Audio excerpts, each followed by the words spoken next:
This is the Fujifilm X100VI, and yes, that's what it's called now because we're going to treat these as Roman numerals. It is the successor to the Fujifilm X100V and introduces a handful of upgrades to iterate on an already great camera. You now have a 40 megapixel APS-C sensor, the same one you'd find in the Fujifilm X-T5 or X-H2. There's also in-body image stabilization now, which should compensate for all that coffee you can't stop drinking.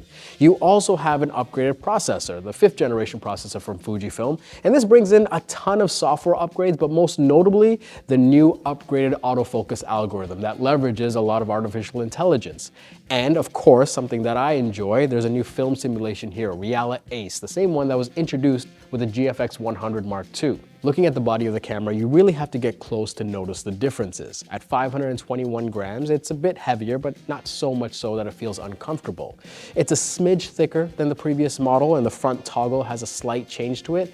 But all in all, it's really the same looking camera. You have the same lens, the same ND filter, the same tilting display, the same flash, the same hybrid viewfinder, and even the same battery. So if we take the upgrades that are being introduced, along with what's being carried over from the predecessor, what does this actually mean for the photography experience? Well, I decided to spend a few weeks across several environments to find out for myself. What makes this camera so enjoyable to use is that it feels incredibly nimble, especially if you don't have a bunch of accessories around it. This is a very light camera to use. It starts to feel like an extension of your hand.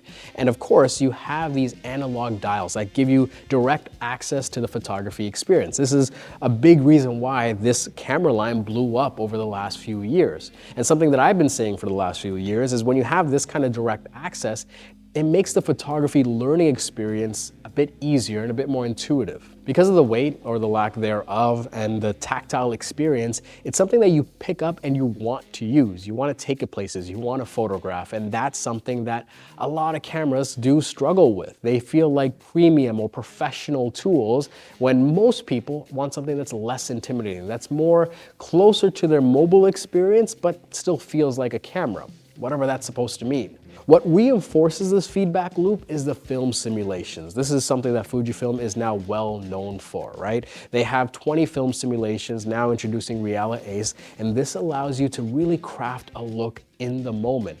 What's valuable about this is that, well, most people are not dealing with raw files, right? I know professionals are, many of you watching this channel are, but a lot of photographers out there that are just doing it for fun, that are doing it as a hobby, that are doing it just to document their daily life, having this kind of control where you can go in and pick a color palette that speaks to you and then go in and really fine-tune the look to what you want your image to look like right in the moment, that's incredibly powerful.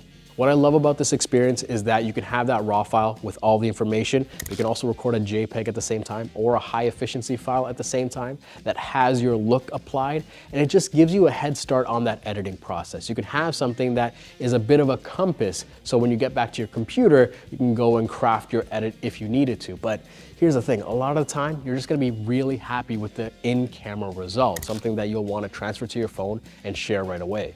The new Reala Ace film simulation, this is something that is based on an old Fujifilm negative stock, and what I said in my GFX 102 preview is that it offers a good amount of contrast, but a bit more neutral color profile than the standard Pro Via. And because of that, it offers a really good starting point to build a recipe on. It's something that, well, it doesn't feel too strong out the gate.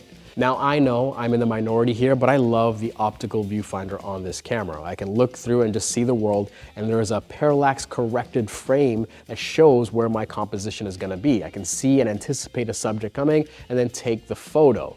Now you also have the option, because this is one of the few cameras in the world that does it, to use an electronic viewfinder as well. So with a flick of the switch, you can just see what your image is going to look like. And I imagine most people are gonna use that. You can even use the back LCD. Just use that, hold it up, take a shot, and see your composition that way. And if you're a psychopath, you can use the optical viewfinder with a little mini display of what your image is gonna look like. The options are endless. Well, actually, there's 4 of them. There's 4 major ways to look at your composition through this camera. The one that I enjoy the most is that optical viewfinder, but I gotta keep giving credit to Fujifilm here for maintaining this, for offering this product, because it gives you options in the field. What makes the X100V extra special is that it includes a leaf shutter, a 4-stop neutral density filter, and a built-in flash. And individually, these are great features. Together, it exponentially changes the things that you could do with a camera like this. This is like when the British discovered chili, turmeric, and saffron. It just flipped the script and there was no going back. If it's too bright outside and you want to use a wide aperture, well, just turn on the ND filter to cut the light. If you want a subject to be frozen in the moment, really put the spotlight on them, turn on the flash and you can use any shutter speed because of the leaf shutter. If you're 100 hours into Hogwarts Legacy and you want to start a new playthrough as Hufflepuff, for the love of God, just go touch grass. The Fujifilm X100VI can't solve every problem, but when it comes to photography, it gives you just about everything you need. There's been a healthy amount of accessories introduced for the X100 ecosystem, and as far as I know, any accessory that works with the Fujifilm X100V will work with the X100VI. And something you should invest in right away is that filter adapter and some kind of filter. By removing the included ring and attaching the filter adapter with, well, a standard UV filter or a diffusion filter, what have you, this now weather seals the camera itself. I don't know if I should say weather sealing, technically it's weather resistant. What I'm trying to say is that if you want to use this in wild environments, in the rain, in the snow, in the dust, get a filter adapter and a filter of some kind. Because of the upgrade to a 40 megapixel sensor, you can use the digital teleconverter on this camera. What that basically means is that you can take your image and crop into a 50mm look or a 75mm look. This is all in the equivalent full frame perspective. But let's just say you don't want to crop in on your image. You can decide to get the wide conversion lens, and that just adapts onto the camera to give you a 28mm perspective. Or if you want something that's, well, a tele lens, you can get the teleconversion lens, and that will give you a 50mm perspective without cropping into your photo. For me, 35mm is that sweet spot, but if this is your only camera and you don't have anything else to shoot on, it's nice to have that option where you can get a conversion lens and introduce a different perspective. Like I mentioned before, this brings over that sensor from the X-T5 and the X-H2, and that has delivered incredible results. And if I'm being honest, I think this is more than the average X100 customer will ever need, but I guess that's not a bad place to be. This is something that has incredible quality to it, and I will save my final thoughts for the review when I can actually play with these RAW files.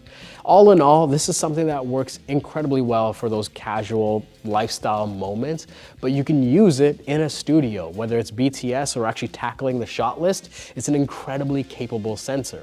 And when you pair this with that new processor that can track subjects really well, it's a fun camera to use on set. It might not be the A camera, but let's just say you want to capture those in-between moments or try to capture something that wasn't originally on that shot list. It's just great to have.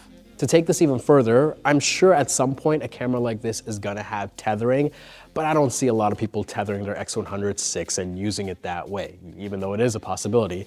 But you have Frame IO integration. So if you have an account, you could have this camera on set, taking a bunch of photos, have it connected, and uploading images as you're shooting. And you can have your production team reviewing those files as they come in. And that's just incredible on a camera like this, that you have that much headroom to really express your creativity. If you're asking me, this is a photo camera, but that didn't stop Fujifilm from including a bunch of video features. Whether you want to use it as a webcam or shoot 6.2K video, you can do all of that with this little camera right here. And some of you might laugh at that, but being able to just kind of go out and capture these little in-between moments that you can really punch in and recompose as needed, it might be something that people find a lot of value in, especially when you start to build video recipes that use the film simulations to craft a look in the moment, where instead of shooting log and then grading it in post, you can do something in the moment that looks really good. And well, a camera like this is just really easy to hold vertically as well. I feel like I started this whole thing on how this is a photo camera, and now I'm turning into a salesperson for how this is a great video camera. I'll be interested to see how many people actually take advantage of that functionality. The in-body image stabilization promises up to 6 stops of compensation, which should make video capture a bit easier, but I think it's more impressive on the photo side. You can go down to 1/10 of a second and really get that shot in focus with the sharpness where you need it to be. This camera also has a microphone jack, micro HDMI, and USB-C that can be used for charging or as a headphone jack. So in the event you're really ambitious, yes, you can trick this thing out and use it as a full-on video capture device, or just use it as a webcam. One of the questions I had for Fujifilm was around availability. Like, how easy or hard is it gonna be to get one in your hands? I wanna pick one up, and I'm sure there's many people that are waiting for this or are on an X100V pre-order and are gonna switch over to this. I got the standard marketing answer, which is they're working incredibly hard to meet the demand and they're gonna have that availability on the day of release. So we'll just have to wait and see. For what it's worth, these cameras are now being produced in China, and I imagine that's to scale so they can meet the demand, not only for their Fujifilm customers, but all those people that are being introduced into the Fujifilm world. Another thing that should help with demand is the price, because this is now, well, about 20% more expensive than the predecessor, and that should curb some people off of this camera. You either might decide it's too expensive for you and get something else, or you might decide that, well, for this price, if I can spend a little bit more, I might just get an X-T5 or maybe even an X-H2. So I guess what I'm trying to say is that if you're one of those shut up and take my money kind of people, there should be more of these available for you, based on microeconomics. For those that live in the Fujifilm world and are following all the rumors and tracking every single update, it might not seem like a monumental upgrade from the predecessor. But for someone that's actually looking at getting this camera or had a hard time finding a predecessor, there's a lot to be excited about. This is just my first impressions. I'm really excited to review this thing, to really find out what the raw files feel like in the field, how the video functionality really lends itself for the modern creator, how even the UHS-1 slot, how much of an impact that has on the overall experience, and really most of all, who is gonna benefit most from a camera like this. But until then, let me know what you think. Is this something that you've already pre-ordered, or is this something that you wanna wait and see? I'd love to continue the conversation in the comments below. And speaking of comments, I'll leave a link to the full first impressions with all the photos from the field and some photos that didn't make it into this first impressions video.